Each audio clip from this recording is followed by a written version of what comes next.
Welcome to the Glenn Beck program. Yesterday on this program, we told you that the SEC had expanded their powers and are now exempt from request under the Freedom of Information Act.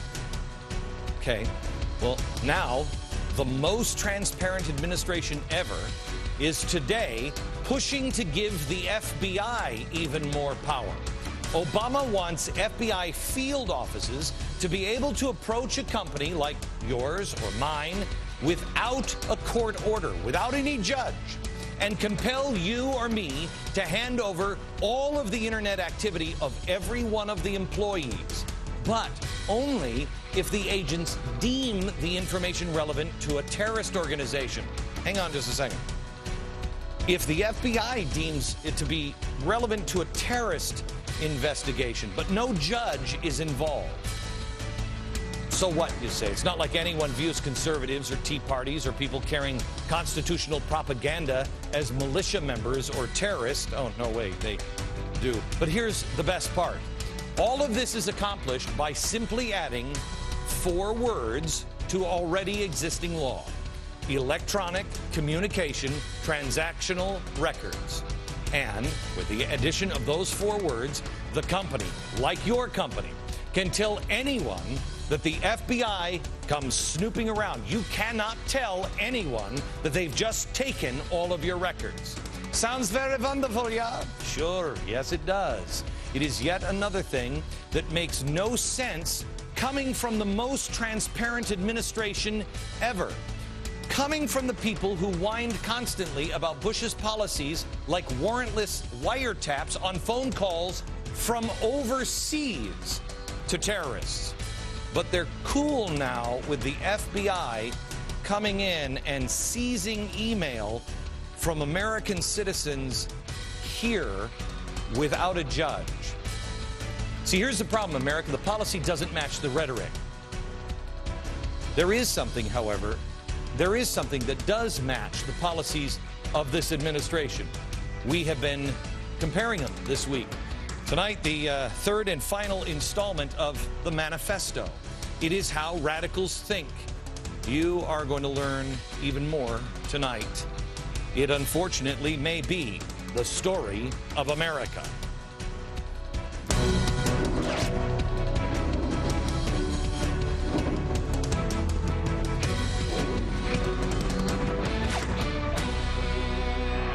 Hello, America. By the way, any progressive, anybody at Media Matters or anything funded by George Soros, and I think pretty much everything is funded by George Soros now, you know, they always say they're afraid of me because I'm one guy with a blackboard. I got 3 tonight. Freak out. The goal of the Weather Underground. This is their manifesto, written in 1969. The goal was a dictatorship of a new democracy that developed into socialism. Okay? This is, in fact, let me just move this over here to show you. End capitalism and imperialism in the United States and replace it with a new democracy with a dictator and global socialism. Now let's focus for a minute here on what a dictatorship really is. A dictatorship, according to the dictionary that I have, but that might be rewritten now, is an autocratic form of government in which the government is ruled by an individual, the dictator. Pretty simple. Never in America. It could never happen in America. That's why these people failed in 1969. But let's take a look at the direction that we're heading now. You tell me, are we headed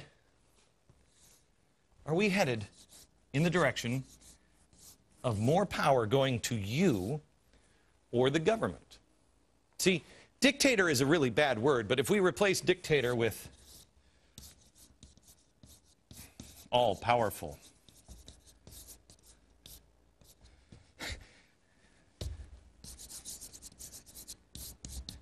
all-powerful government, well, which is it going to? A government controlled by the few, or maybe even one, or you having the power? Healthcare and financial reform, both massive bills that leave much of the decision-making into the hands of the unelected bureaucrats who are selected by the president, namely Cass Sunstein. Most dangerous man in America. That's what Glenn Beck has been saying. Cass Sunstein. Why? Because Cass Sunstein makes all of the rules now. The SEC, they just said yesterday they don't have to answer any questions by the press. No Freedom of Information Act. Don't worry about it. The FBI now today, they can look at your emails without going to a judge first. And when they do, you cannot reveal it. How about the federal government zeroing in on states' rights, like in Arizona, the immigration law, federal immigration standards instead of the state? And then you move here to get rid of the electoral process. The Electoral College makes states irrelevant. This is what our founders set up, so the big states wouldn't control the little states. They've already done it. Massachusetts, Illinois, New Jersey, Hawaii, Maryland, Washington. Now the push for cap and trade. The Electoral College, they're fighting to do it there. Cap and trade, they're fighting for that still. But you wonder if we even need it anymore because of financial regulation and health care. The EPA has just changed things. The EPA now says that they'll just do it. You see, this is a power struggle. Guys, why don't we get rid of this chalkboard? This is a power struggle. And which direction is the power currently headed? Is it heading for you? More power for the individual, or more power for Washington? Replaced with a new democracy.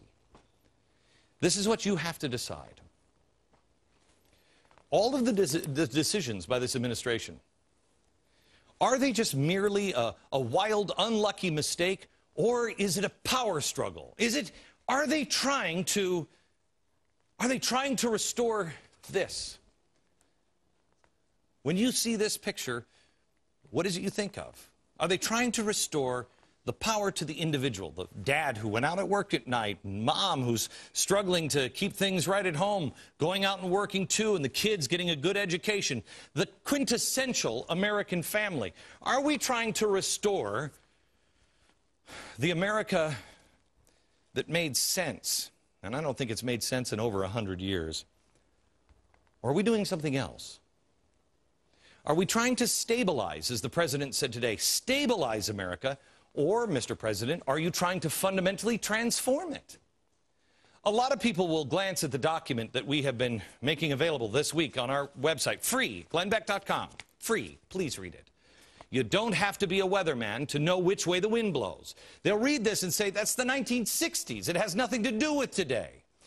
Well, it's not like the president has this manifesto stapled, behind the picture of Lincoln so he can, when nobody's looking, look at it. That's not what's happening. It's not like he's secretly trying to, plot the end of the Vietnam War, which is over.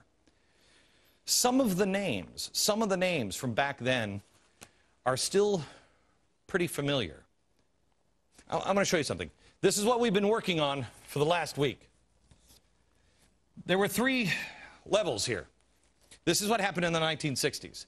You had the man, you had the pig, and you had the baby killer.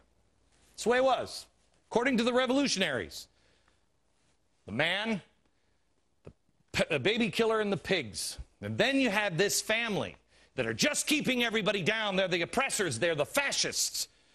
The people that you and I knew, they were fascists. And then there were the people, the radical revolutionaries, the hippies, as my grandfather used to call them. Oh, there's so much more than that. They're radical revolutionaries that plotted this to destroy America. But here's what's happened. This family is now down here, and it appears like this. The average person may not necessarily agree with the Tea Parties the way they are, but these people are now the radical revolutionaries. So who is now in this position? The position that they used to call you, fascists. We knew that this position was not for fascists, and they learned it as well. So those people, they cut their hair. They put on a decent shirt so it didn't look like that anymore. They started looking like mom. They haven't changed their positions. And the man is now here, friends.